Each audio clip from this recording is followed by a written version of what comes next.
हाँ तो प्यारे बच्चों, आप लोग कैसे हैं? मैं उम्मीद करता हूँ आप लोग अच्छे होंगे। मैं राजू अपने चैनल ओनली स्टडी मटेरियल पर आप लोग का स्वागत करता हूँ। आज हम लोग का अच्छा दर्शन है। प्रश्नावली 3.2 में सवाल नंबर 3 में जो 6 सवाल दिया था, उसमें से हम लोग सवाल 3 तक पढ़ चुके थे। अब हम लोग सवाल नंबर 4 से पढ़ना स्टार्ट करेंगे। तो आइए हम लोग अपनी क्लास स्टार्ट करते हैं। तो हम लोग का सवाल नंबर 4 है कि एक नगर में टैक्सी के भाड़े में एक नियत भाड़े के अतिरिक्त चली गई दूरी पर भाड़ा सम्मिलित किया जाता है। इतना लाइन का अर्थ मैं समझाता हूँ। सवाल तो आप कम से कम 2 बार पढ़ेंगे तब जाकर यह सवाल समझ में आएगा कि सवाल कहना क्या चाह रहा है।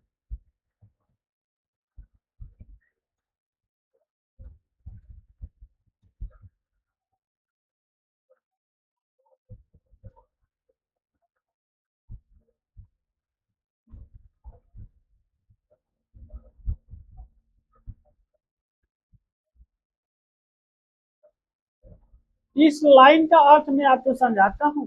यदि आप सवाल सोचेंगे कि जल्दीबाजी में पढ़ लूँ तो फिर नहीं हो पाएगा। देखिए, इतना लाइन का अर्थ है कि एक नगर में टैक्सी के भाड़े में एक नियत भाड़े के अतिरिक्त, मतलब सवाल कहने का अर्थ इतना है कि एक क्या है, टैक्सी है मतलब टेम्पू। टैक्सी मतलब क्या होता है, टेम्पू होता है। आप कोई भी गाड़ी ले सकते हैं, टेम्पू ले सकते हैं।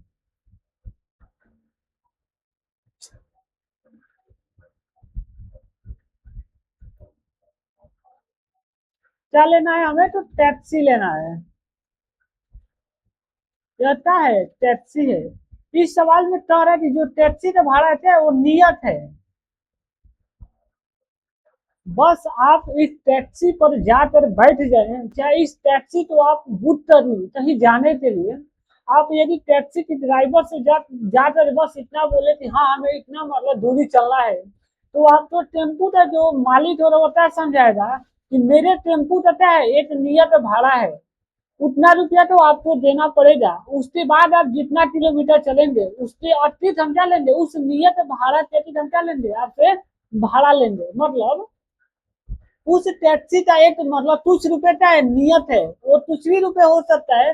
तो हमें नहीं मालूम है तो हम क्या मान लेंगे, उस नियत भाड़ा को हम क्या मान लेंगे, एक्स रुपया मान लेंगे। तो जब आप टेम्पू के मालिक से पूछेंगे कि हाँ हमें इतना किलोमीटर की दूरी यात्रा करना है, तो टेम्पू का मालिक आपको समझाएगा कि मेरे टैक्सी का भाड़ा क्या है, एक नियत है।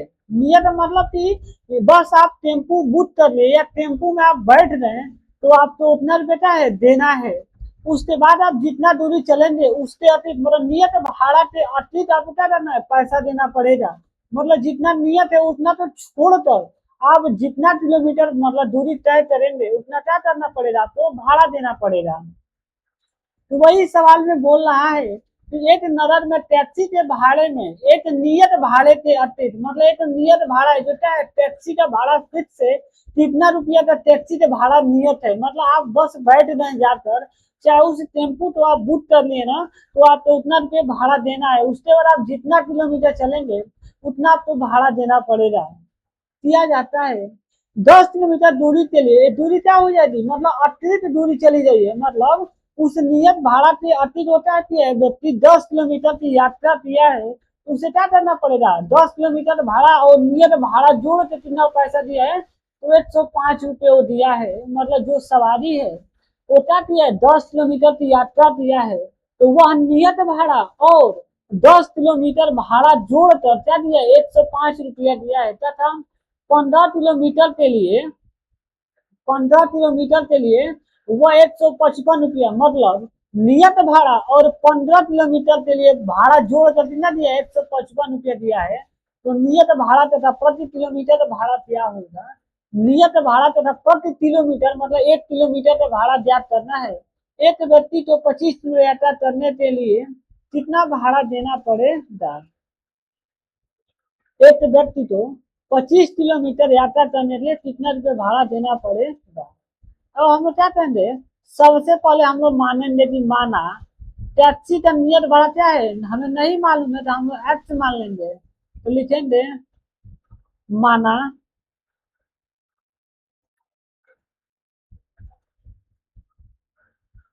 माना टैक्सी का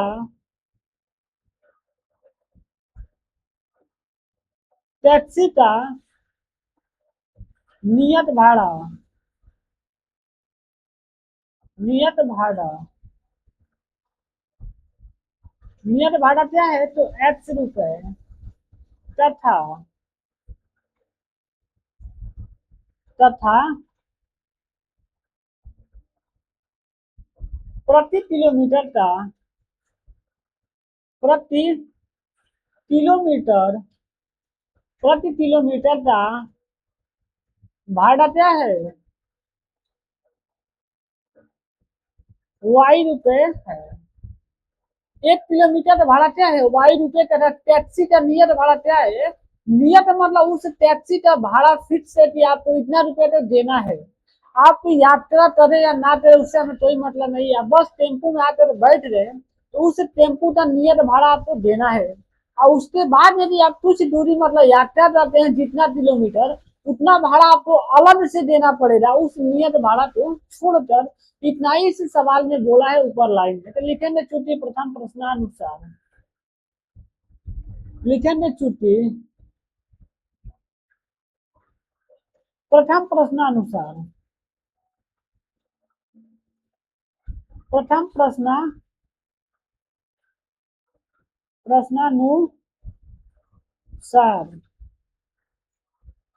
क्योंकि प्रथम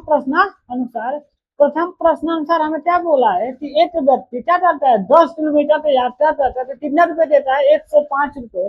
तो इस ₹105 में क्या है नियत भाड़ा भी सम्मिलित है और 10 किलोमीटर भाड़ा भी सम्मिलित है। तो हम नियत भाड़ा क्या माने तो एक्स माने हैं अब प्लस नियत भाड़ा प्लस है 10 किलोमीटर का भाड़ा।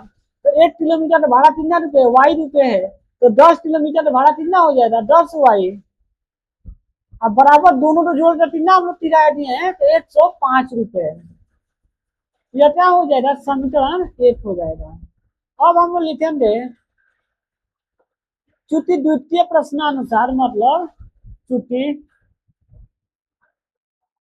द्वितीय प्रश्नानुसार द्वितीय प्रश्नानुसार प्रश्नानुसार चूंकि द्वितीय प्रश्नानुसार हमें क्या बोला है कि 15 किलोमीटर में कितना भाड़ा देता है ₹155। उसमें क्या है नियत भाड़ा और 15 किलोमीटर भाड़ा जोड़ कर कितना दिया ₹155। तो क्या हो जाएगा एक्स प्लस 15Y बराबर कितना हो जाएगा 155।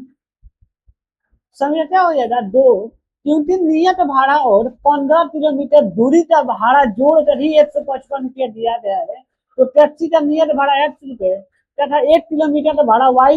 तो 15 किलोमीटर भाड़ा क्या हो जाएगा 15Y। और जब दोनों को हम जोड़े तो कितना हमें देना पड़ेगा ₹155। अब हम क्या करने लिखेंगे चूंकि चूंकि समीकरण समीकरण 1 व 2 तो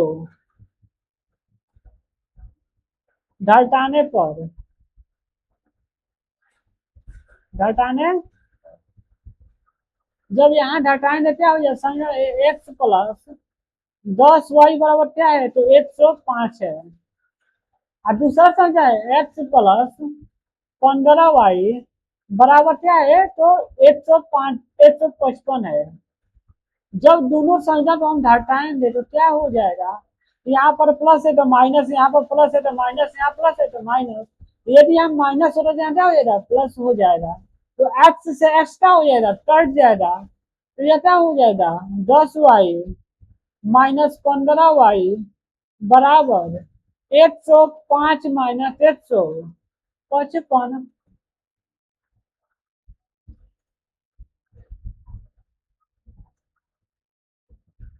105 माइनस 155 हो जाएगा। अब क्या करेंगे यहाँ पर तो क्या हो जाएगा 10 में से 15 जाएगा तो -5Y। जिस चिन्ह का मान अधिक होता है उसी का चिन्ह हम क्या करते हैं लगाते हैं।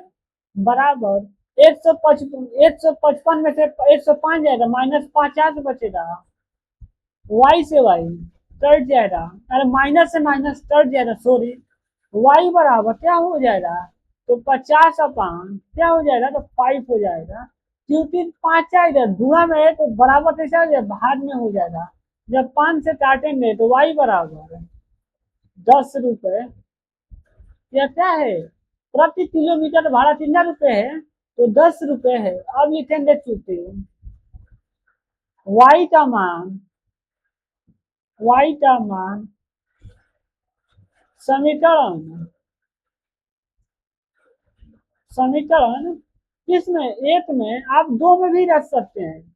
एक में रखने पर, रखने अब क्या हो जाएगा, तो वाई का मान समीकरण एक में रखने पर समीकरण क्या है, x + 10 वाई, वाई का मान क्या है 10 है, बराबर क्या हो जाएगा 105। तो x क्या हो जाएगा, 10 जाइए 100, बराबर 105। अब यहाँ पर करेंगे तो x बराबर 105 माइनस 100, तो x बराबर क्या हो जाएगा, 100 में से 105 में से 100 ज्यादा बचेगा, 5 बचेगा, यह क्या हो जाएगा, नियत भाड़ा हो जाएगा। अब लिखेंगे चुटकी, लिखेंगे अतः, लिखेंगे अतः टैक्सी का, टैक्सी का नियत भाड़ा, नियत भाड़ा, नियत भाड़ा क्या है, नियत भाड़ा एक्स बराबर क्या है, तो 5 रुपए है। अब प्रति किलोमीटर का भाड़ा, प्रति किलोमीटर का भाड़ा क्या है, भाड़ा वाई बराबर कितना है, तो 10 रुपए। यही क्या हो जाएगा, आंसर हो जाएगा। अब हमें इस सवाल में भी बोला था कि यदि एक व्यक्ति क्या करता है, यदि एक व्यक्ति 25 किलोमीटर यात्रा करने के लिए कितना रुपया देना पड़ेगा, तो लिखेंगे चूंकि, लिखेंगे चूंकि 1 किलोमीटर भाड़ा कितना है, चूंकि 1 किलोमीटर का भाड़ा क्या है, 1 किलोमीटर का भाड़ा क्या निकला है, भाड़ा वाई बराबर 10 रुपए। तो 25 किलोमीटर भाड़ा लिख लेंगे, इसलिए 25 किलोमीटर का भाड़ा क्या हो जाएगा, तो 25 × 10 हो जाएगा। क्योंकि 1 किलोमीटर का 10 रुपये भाड़ा है, तो 25 किलोमीटर का 25 × 10 हो जाएगा, बराबर क्या हो जाएगा, तो 250 रुपये। अब लिखेंगे चूंकि, लिखेंगे चूंकि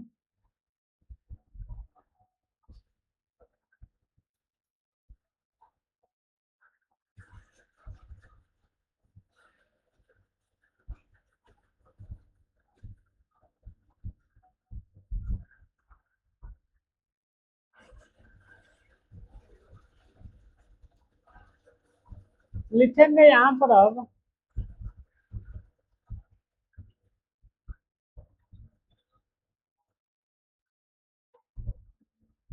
चूंकि 25 किलोमीटर यात्रा करने के लिए लगा कुल भाड़ा, चूंकि 25 किलोमीटर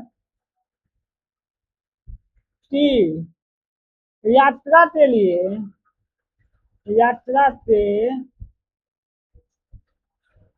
ये लगा कुल भाड़ा,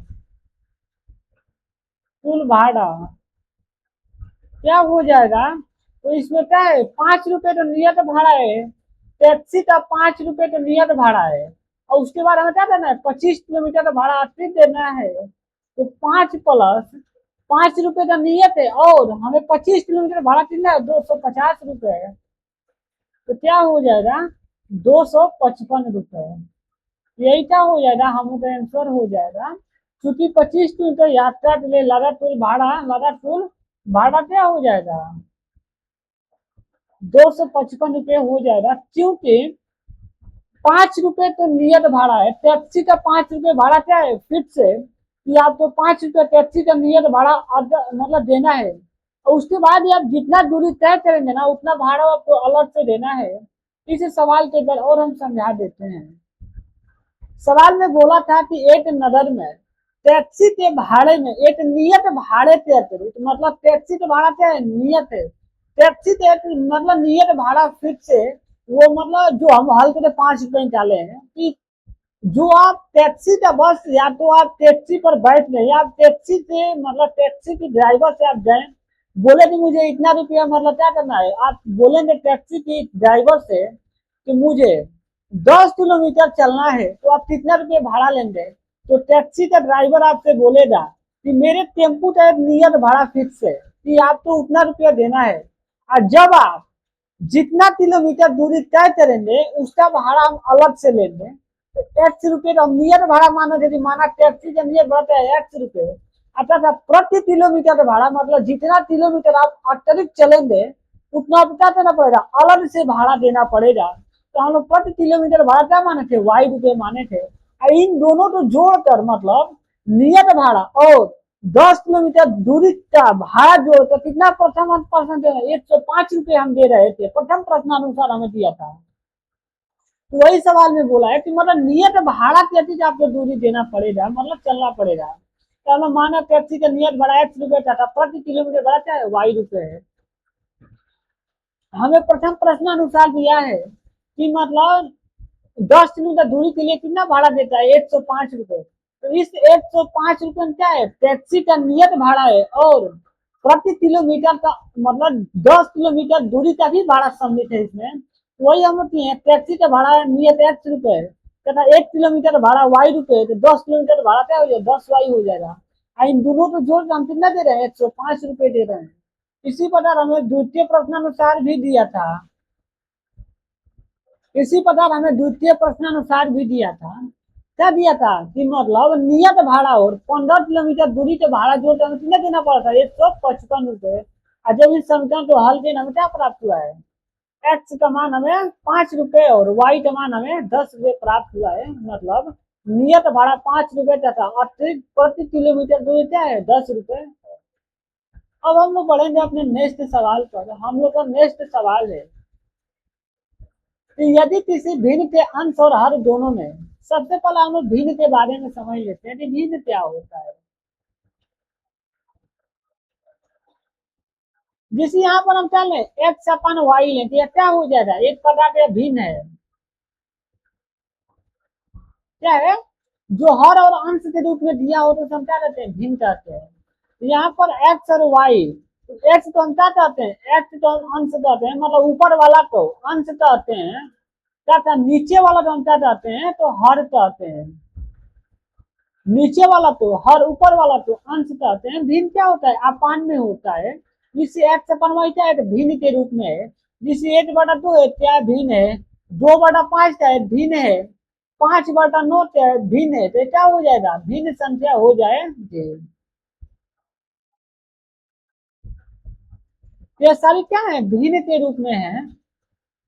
इसी प्रकार आप ले सकते हैं 22/60 ये भी क्या है भिन्न संख्या है। इसी प्रकार एक्स वाई हम क्या लिए भिन्न है।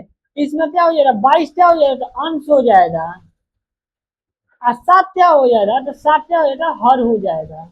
इसी प्रकार यहाँ 2 क्या है तो अंश है और 5 क्या है तो हर है। इसी प्रकार यहाँ पर 1 क्या है तो अंश है और 2 क्या है तो हर है। तो क्या होता है जब संख्याएं अपान के रूप में होती है तो उसे हम भिन्न कहते हैं। ऊपर वाला तो अंश तथा नीचे वाला तो हर हम कहते हैं। अब हम लोग अपने सवाल पर आते हैं। हम लोग का सवाल था कि यदि किसी भिन्न के अंश और हर दोनों में 2 जोड़ दिया जाए तो भिन्न मान क्या हो जाता है न हो जाता है। यदि अंश और हर दोनों में 3 जोड़ दिया जाए तो भिन्न क्या हो जाए 5/6 हो जाता है। तो वह भिन्न ज्ञात कीजिए। तो सबसे पहले हम क्या करेंगे, मानेंगे माना,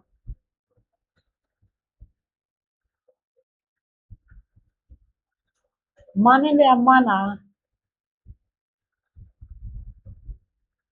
माना हुआ भिन्न क्या है, माना हुआ भिन्न, माना हुआ भिन्न क्या है, एक्स अपान वाई है। आप यहाँ पर ए अपन बी, ए अपन बी भी मान सकते हैं, एक्स अपन वाई मान सकते हैं, आप पी अपन क्यू मान सकते हैं, आर अपन एक्स मान सकते हैं, अल्फा अपन बीटा मान सकते हैं, अपने मन से आप कोई भी मान सकते हैं। वो भिन्न क्या है, एक्स अपन वाई है। चूंकि हमें प्रथम प्रश्नानुसार क्या दिया है कि हर और अंश, हर अंश और हर दोनों में क्या कर रहे हैं, दो जोड़ रहे हैं, हर और अंश, हर और अंश हम क्या कर रहे हैं, दोनों में दो जोड़ रहे हैं, तो क्या हो जाएगा, तो यहाँ पर अंश और हर दोनों में जब हम दो जोड़ रहे हैं तो क्या हो जाएगा, तो लिखेंगे चूंकि प्रथम प्रश्न अनुसार, तो लिखेंगे चूंकि प्रथम प्रश्नानुसार, प्रथम प्रश्नानुसार,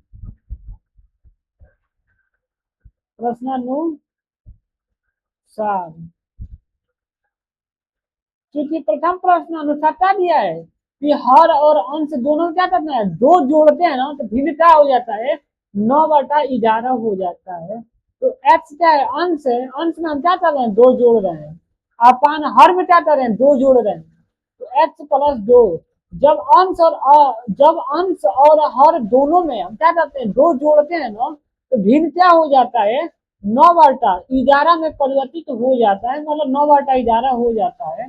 जब इसको हम हल करेंगे तो इसको हम क्या करेंगे, तराश गुणा करेंगे, जब तराश गुणा में क्या हो जाएगा, 11x प्लस 11 × 22 बराबर, यहाँ पर सॉरी बच्चों थोड़ा सा गलत हो गया है, यहाँ पर y होगा, यह क्या हो जाएगा, तो 9y प्लस 18, 9y को इस पंचांतर करेंगे, 9y को बराबर के इस साइड जब हम पंचांतर करेंगे क्या हो जाएगा, -9y हो जाएगा, क्योंकि इस साइड क्या है, +9y है, तो यह क्या हो जाएगा, 11y माइनस, सॉरी बच्चों 11x -9y बराबर, और जब इस 22 को इस साइड पर छानना है माइनस हो जाएगा, क्योंकि संख्या क्या है, प्लस में है, तो 18 माइनस क्या हो जाएगा, 22। अब हम लोग क्या करेंगे, जब इसको और हल करेंगे तो क्या हो जाएगा, 11 में से 9, 11x माइनस 9y बराबर 18 में से 22 जाएगा, क्या बचेगा, -4, ये क्या हो जाएगा, समीकरण 8 हो जाएगा। अब लिखेंगे चूंकि द्वितीय प्रश्न अनुसार, चूंकि द्वितीय प्रश्नानुसार, द्वितीय प्रश्नानुसार, प्रश्नानुसार, द्वितीय प्रश्नानुसार, अब क्या हो जाएगा, द्वितीय प्रश्नानुसार, अब देखिए द्वितीय प्रश्नानुसार हमें क्या बोला है कि यदि अंश और हर दोनों में तीन क्या करें, जोड़ दें, यदि अंश और हर दोनों में 3 जोड़ दें तो भिन्न क्या हो जाता है, 5/6 हो जाता है, तो क्या हो जाएगा, x plus 3 upon y plus 3, जब अंश हर, जब अंश और हर दोनों में 3 जोड़ते हैं तो भिन्न क्या हो जाता है, 5/6 हो जाता है। फिर यहाँ हम करेंगे, अब क्लास यहाँ पर भी हम जुमा करेंगे, तो 6 से इसमें जुमा करेंगे क्या हो जाएगा, 6x प्लस 6×3 = 18 बराबर 5y आप प्लस 5×3 = 15, इस 5y को इस साइड पर छांतर करेंगे तो 6x माइनस 5y अब बराबर इस 18 तो इस साइड पर छानता करें, क्या हो जाएगा?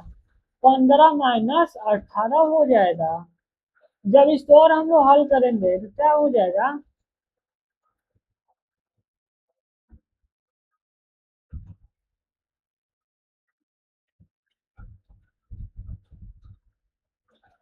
6x - 5y बराबर -3। क्या हो जाएगा? तो 6x - 5y बराबर -3, ये क्या हो जाएगा? समीकरण 2 हो जाएगा। अब हम लोग लिखेंगे चूंकि चूंकि समीकरण क्या है? 9y है, उधर क्या है? 5y है। यहाँ पर 11 है, इधर क्या है? तो 6 है। तो हम करेंगे सबसे पहले लिखेंगे चूंकि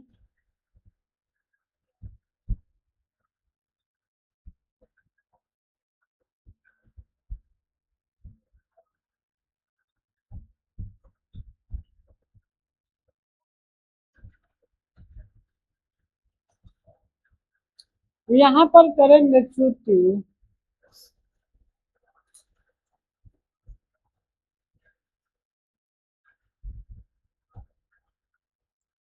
लिखेंगे चूंकि समीकरण को हमें समीकरण क्या प्राप्त हुआ? 11x माइनस 9y बराबर क्या प्राप्त हुआ है? तो -4 प्राप्त हुआ है। अर्थात हाँ, अब हम लोग क्या करेंगे? यहाँ पर देखिए, यहाँ पर 5y है, यहाँ पर क्या है? 9y है। यदि हम इनको आपस में घटाएंगे तो क्या हो जाएंगे? कट जाएंगे। तो लिखेंगे चूंकि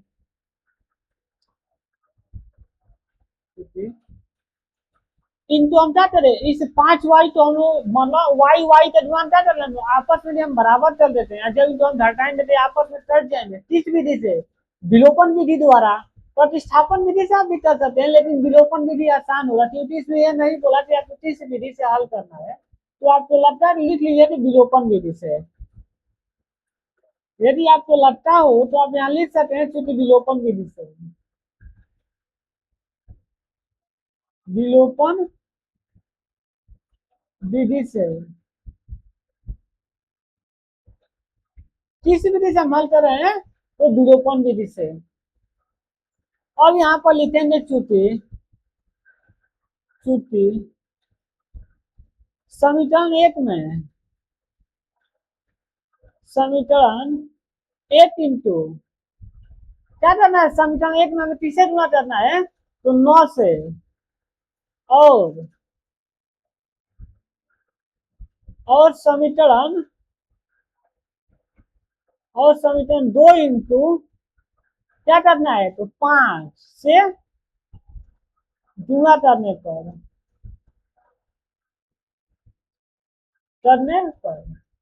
हमें समीकरण में किससे गुणा करना है? 9 से करना है। तो संख्या क्या है? 11 है। तो 11 में 9 से क्या हो जाएगा? 99x माइनस समीकरण 1 9 5 45। सॉरी बच्चों, उल्टा हो गया है। यहाँ पर 5 से करना है। तो यहाँ पर समीकरण 1 में 5 से और समीकरण 2 में 9 से करना है।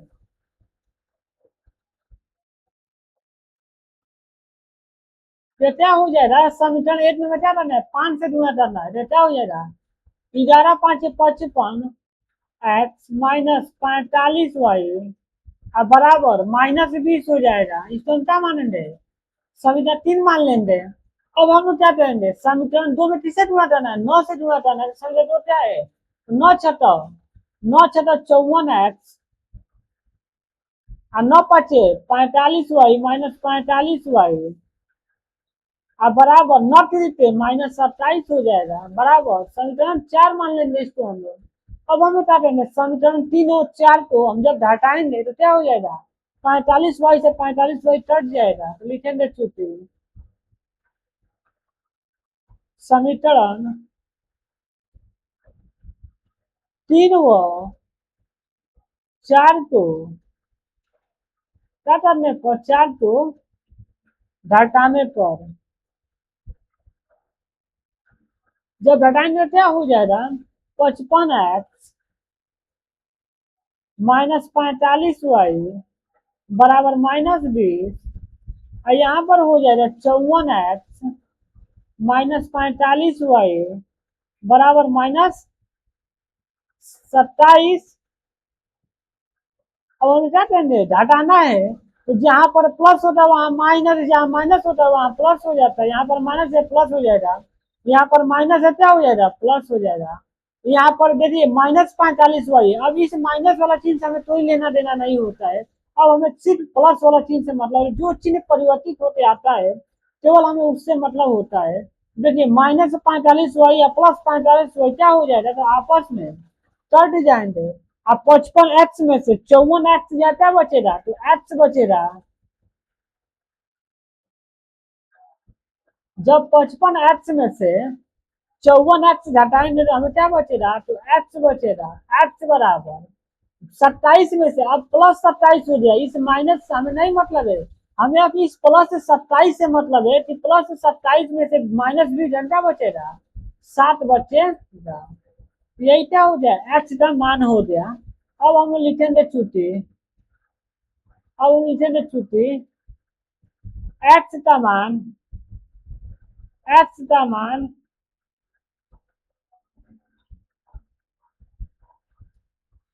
x का मान समीकरण 3 में, आप समीकरण 1 में भी रख सकते हैं। चलिए हम आप समीकरण 3 में तो आप बहुत अच्छे होंगे पीछे सवाल में, इस बार हम समीकरण 1 में रखते हैं। समीकरण 1 में रखने पर समीकरण का हम लोग 11x माइनस 9y बराबर -4। एक्स का मान हमें क्या प्राप्त हुआ है, तो x बराबर 7 प्राप्त हुआ है। तो 11 इंटू 7 माइनस 9y बराबर -4।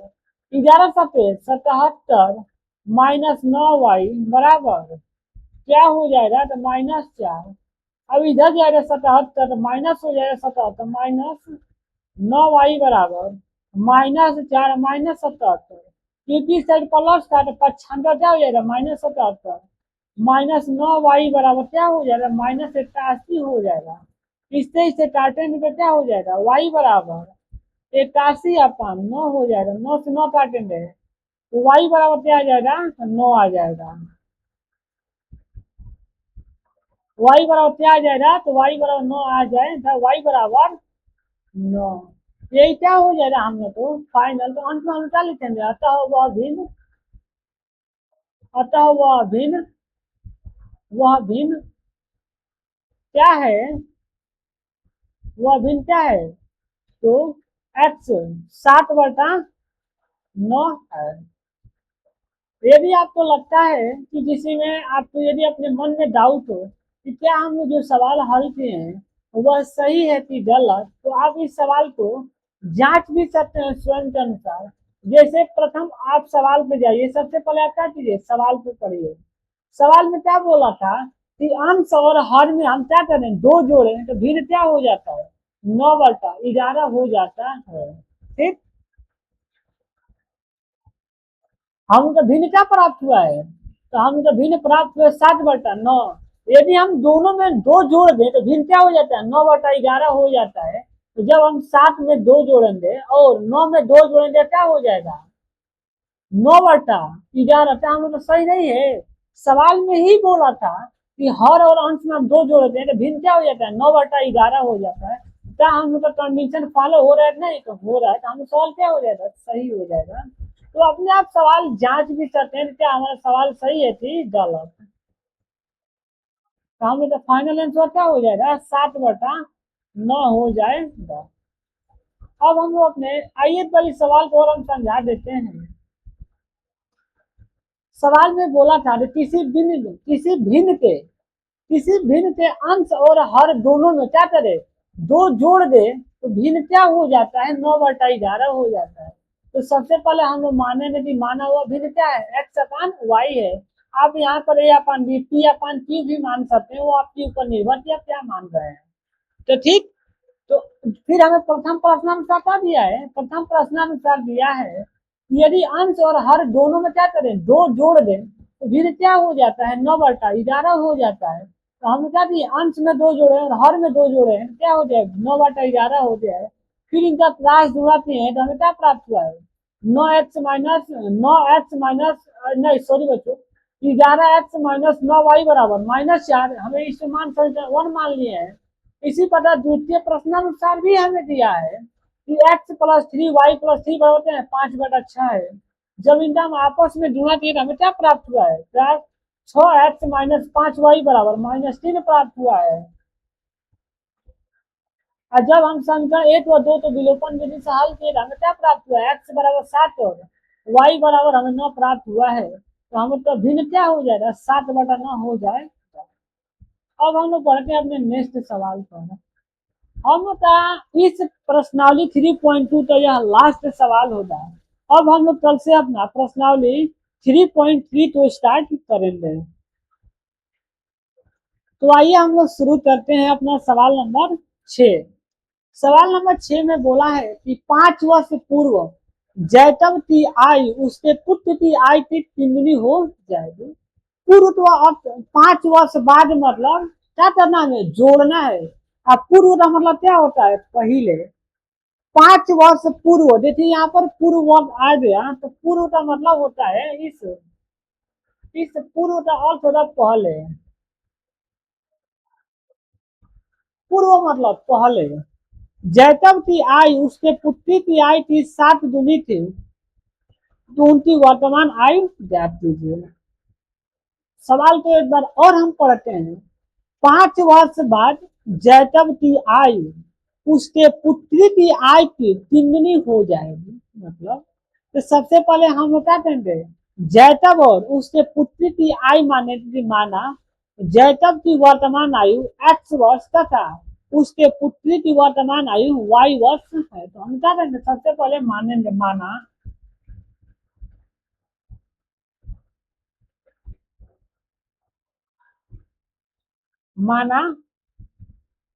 जैतव की माना जैतव की वर्तमान आयु वर्तमान आयु क्या है, तो x वर्ष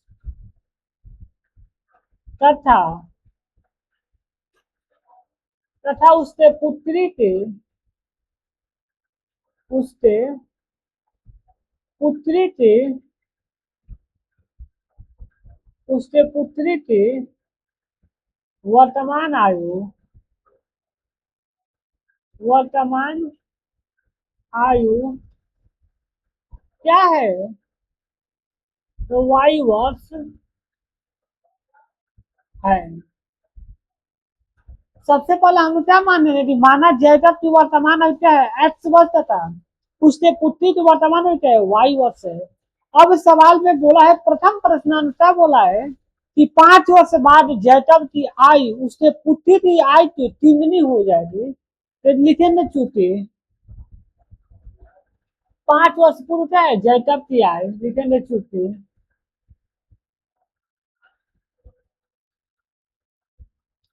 5 वर्ष बाद 5 वर्ष बाद जैतव की आयु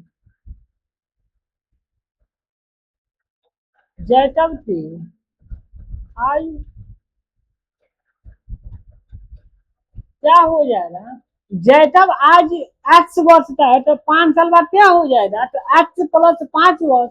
जैसे आज हम क्या है, अपने पले के सवाल आप हल कीजिए। तो मान लीजिए कि आप आज 10 साल के हैं, चाहे आप मान लीजिए कि आप आज क्या है 15 साल के, तो 5 साल बाद क्या हो जाएंगे, 20 साल का हो जाएंगे। क्या करें, आप जोड़ रहे हैं उसी पर क्या हो जाएगा, जैतव की वर्तमान आयु 5 वर्ष है तो 5 वर्ष बाद जैतव की वर्तमान आयु सॉरी जैतव की वर्तमान आयु हम क्या माने हैं, x वर्ष माने हैं। तो 5 साल बाद क्या हो जाएगा, x + 5 वर्ष हो जाएगा। तो क्या हो जाएगा, x + 5 वर्ष हो जाएगा। इसी पर डाटा लिखेंगे। 5 वर्ष बाद पुत्री की आयु, पुत्री की आयु क्या हो जाएगा, तो y प्लस 5 हो जाएगा वर्ष। क्योंकि 5 साल बाद मतलब हम जोड़ रहे हैं, अब 5 साल पूर्व मतलब क्या होता है पहले, तो हम लोग क्या करेंगे घटाएंगे। तो लिखे ना, चूंकि प्रथम प्रश्नानुसार, चूंकि प्रथम प्रश्नानुसार, प्रथम प्रश्नानुसार,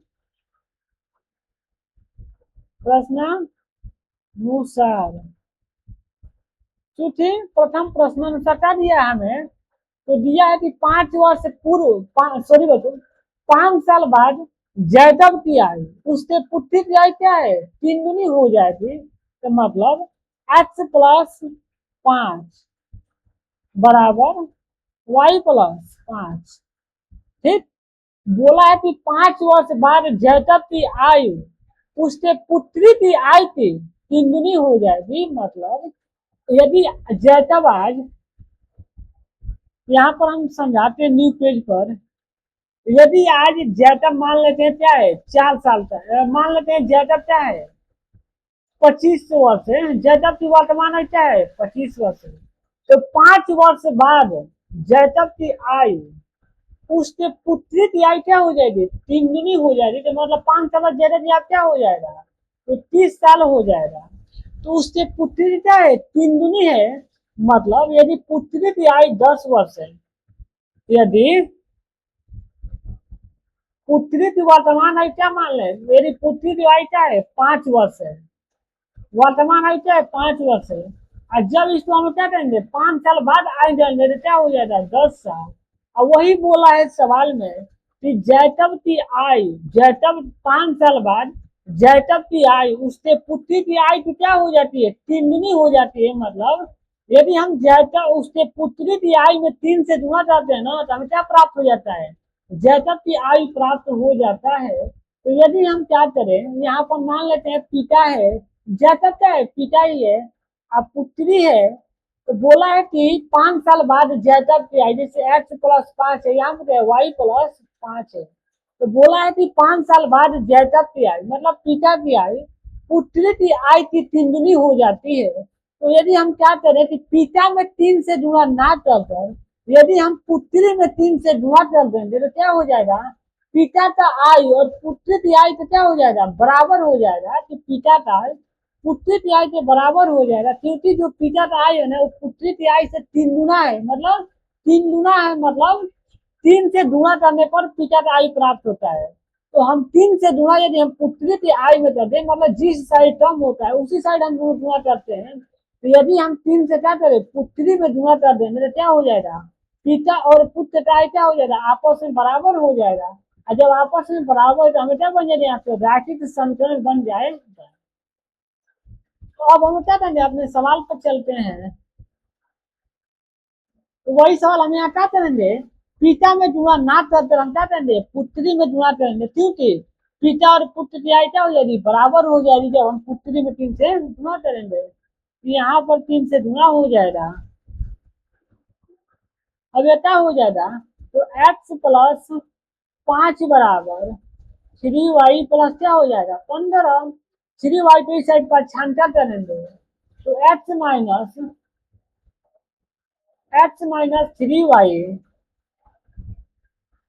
3y का क्या हो जाएगा 15-5, तो क्योंकि 5 तो इस साइड पर छांटा दें क्या हो जाएगा माइनस हो जाएगा, तो x-3y बराबर क्या हो जाएगा, तो 10, या क्या हो जाएगा समीकरण 1।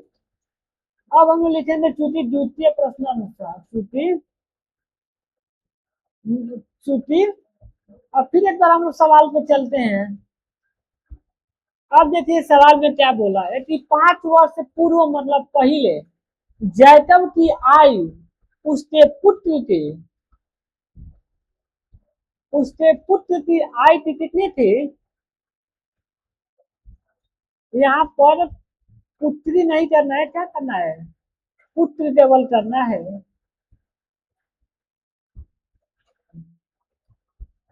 तो 5 वर्ष पूर्व जैतव की आयु उसके पुत्र की आयु कितनी थी? 7 दूनी थी। तो हम क्या लिखेंगे? सबसे पहले निकालेंगे श्रुति। 5 वर्ष पूर्व जैतव की आयु, श्रुति 5 वर्ष पूर्व जैतव की आयु, जैतव की आयु क्या हो जाएगा?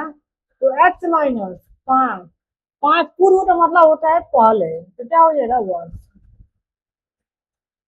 5 वर्ष पूर्व पुत्र की आयु, 5 वर्ष पूर्व पुत्र की आयु, पुत्र की आयु क्या हो जाएगा?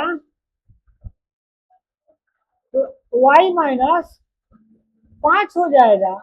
अब सवाल में क्या बोला था कि 5 वर्ष पूर्व जैतव की आयु उसके पुत्र की आयु थी 7 दूनी थी। तो हम क्या करेंगे? लिखेंगे चूंकि द्वितीय प्रश्नानुसार, चूंकि द्वितीय द्वितीय प्रश्नानुसार, प्रश्नानुसार चूंकि द्वितीय प्रश्नानुसार क्या दिया है? तो 5 वर्ष पूर्व जैतव की आयु, तो क्या हो जाएगा? x माइनस 5 बराबर y माइनस 5। बोला कि 5 वर्ष पूर्व जैतव की आयु उसके पुत्र की 7 दूनी थी। यदि हम 7 से पुत्र में गुणा कर देंगे तो जैतव और उसके पुत्र की आयु क्या हो जाएगी? आपस में बराबर हो जाएगी। और जब आपस में बराबर हो जाएगी हम क्या करेंगे? रैखिक समीकरण बना लेंगे। केवल रैखिक समीकरण बनाने के लिए हम क्या करते हैं? जिस साइड कम होता है उस साइड हम क्या करते हैं? गुणा करते हैं। तब यह हो जाएगा x माइनस 5 बराबर 7y माइनस 7×5 35 हो जाएगा। तो x माइनस इस 7y को पक्षांतर करने से क्या हो जाएगा? 7y बराबर माइनस 35 है। और जब इस 5 को इस साइड पक्षांतर देने तो 5 प्लस 5 हो जाएगा, क्योंकि इस साइड क्या है? माइनस 5 है, तो इस साइड क्या हो जाएगा? प्लस 5 हो जाएगा। तो x माइनस 7y बराबर क्या हो जाएगा? माइनस 30 हो जाएगा। इसको क्या मान लेंगे? समीकरण 2 मान लेंगे। अब हम क्या करेंगे? इस समीकरण 1 और 2 को हल करेंगे। तो हमें तो समीकरण में क्या है? x माइनस 3y बराबर 10 है। यहाँ पर x माइनस 7y लिखेंगे चूंकि विलोपन विधि से।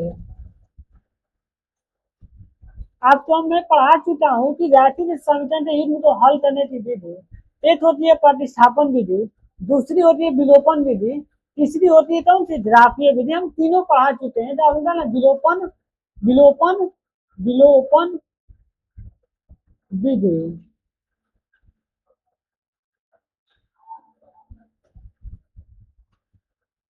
तो x लिखेंगे चूंकि समीकरण 1 व 2 को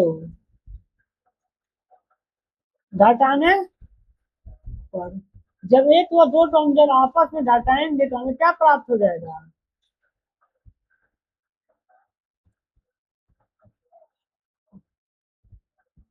समीकरण 1 है x माइनस 3y बराबर क्या हो जाएगा?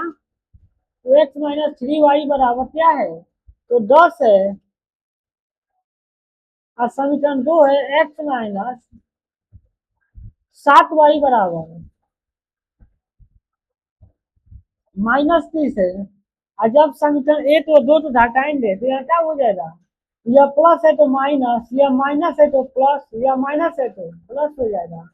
x से x कट जाएगा।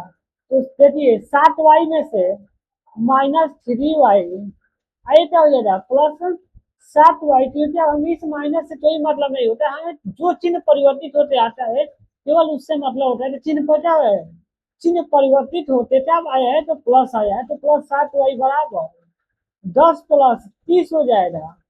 तो अब यहाँ पर 7 में से 3y आया तो 4y बराबर 30 × 10 40 हो जाएगा। 30 × 10 40 हो जाएगा। 40 तो y बराबर निकालेंगे तो 40/4 हो जाएगा। जब इसे हम लोग काटेंगे तो y बराबर 10। तो 10 किसका y माने हैं, तो पुत्र का y माने हैं। अब लिखेंगे चुट्टी y का मान, y का मान समीकरण समीकरण 1 में रखने पर रखने समीकरण 1 क्या है, तो x - 3y बराबर क्या है तो 10 है। x का मान हमें क्या, y का मान हमें प्राप्त हुआ है, क्योंकि y का मान क्या प्राप्त हुआ है 10 प्राप्त हुआ है। तो x - 3 इंटू वाई का मान क्या है 10 है बराबर 10। तो x - 3 दाम है 30 बराबर 10।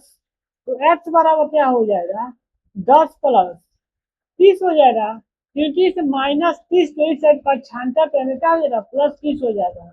तो x बराबर क्या हो जाएगा तो 40 हो जाएगा। अब हम लिखेंगे अतः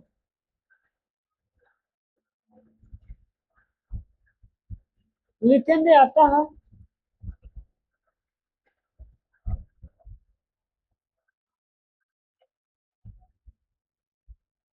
अतः जैतक की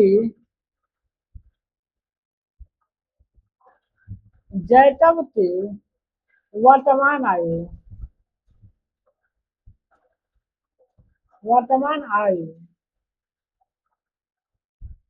क्या है, तो x बराबर क्या प्राप्त हुआ है 40 वर्ष।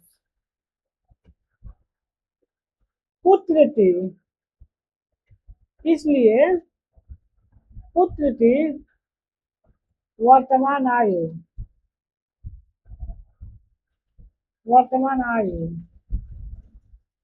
तो y बराबर क्या प्राप्त हुआ है तो 10 वर्ष प्राप्त हुआ। यही क्या हो जाएगा हम लोग का फाइनल आंसर हो जाएगा। इस सवाल को एक बार और हम समझा देते हैं कि सवाल में क्या बोला था। सवाल में बोला था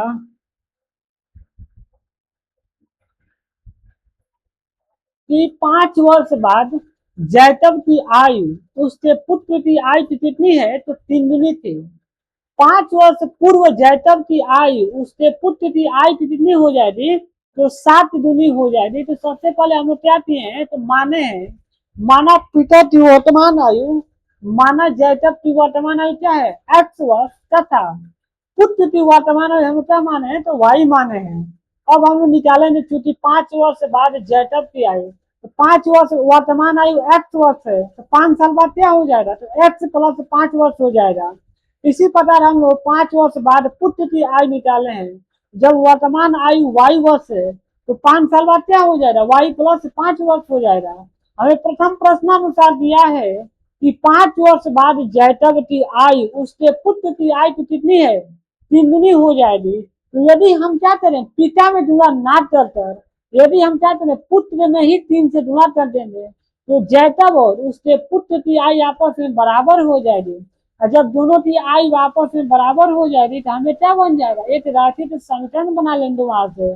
फिर इसी प्रकार हमने क्या दिया था, इसी प्रकार हम समीकरण फिर इसी प्रकार हमें दिया था कि 5 वर्ष पूर्व जैतव की आयु उसके पुत्र की आयु की 7 गुनी थी। मतलब 5 वर्ष पहले जैतव की आयु उसके पुत्र की आयु की क्या थी 7 गुनी थी। तो इसी प्रकार हम लोग क्या हैं लिखे हैं चूंकि 7 वर्ष पूर्व सबसे पहले हम लोग जैतव की आयु निकाले हैं तो क्या हो जाएगा x - 5 हो जाएगा। इसी प्रकार 5 वर्ष पूर्व पुत्र की आयु डालेंगे क्या हुआ है तो y - 5 प्राप्त हुआ है। हमें द्वितीय प्रश्नानुसार क्या दिया है कि 5 वर्ष पूर्व जैतव की आयु उसके पुत्र की आयु की क्या थी 7 गुनी थी। तो हम यहाँ पे क्या करेंगे, पिता में दूंगा ना कर दे, यदि हम सात से पुत्र में ही दूंगा कर देंगे तो क्या हो जाएगा, जैतव और उसके पुत्र की आयु आपस में बराबर हो जाएगी, क्योंकि पुत्र की ही सात दुनी आयु है। जो जैतव की आयु है ना वह पुत्र की सात दुनी है, मतलब पुत्र की आयु में सात से आप गुणा करेंगे ना तो क्या हो जाएगा, पिता का आयु प्राप्त हो जाएगा। हम इसलिए क्या किए, पुत्र में गुणा किए, तो यहाँ भी क्या हो जाए, राशि से समीकरण हमें प्राप्त हुआ है। अब हम लोग समीकरण एक और दो किस विधि से हल किए हैं, विलोपन विधि से हल किए हैं। तो हमें वाई का मान क्या प्राप्त हुआ है, 10 प्राप्त हुआ है, और एक्स का मान हमें 40 प्राप्त हुआ है। तो लिखेंगे अतः जैतव की वर्तमान क्या हो जाएगी 40 वर्ष, तथा उसके पुत्र की वर्तमान क्या हो जाएगी तो 10 वर्ष हो जाएगी। अब हम लोग यह प्रश्नावली यहीं पर समाप्त होती है। अब हम लोग कल से प्रश्नावली 3.3 को पढ़ना स्टार्ट करेंगे। Thank you so much.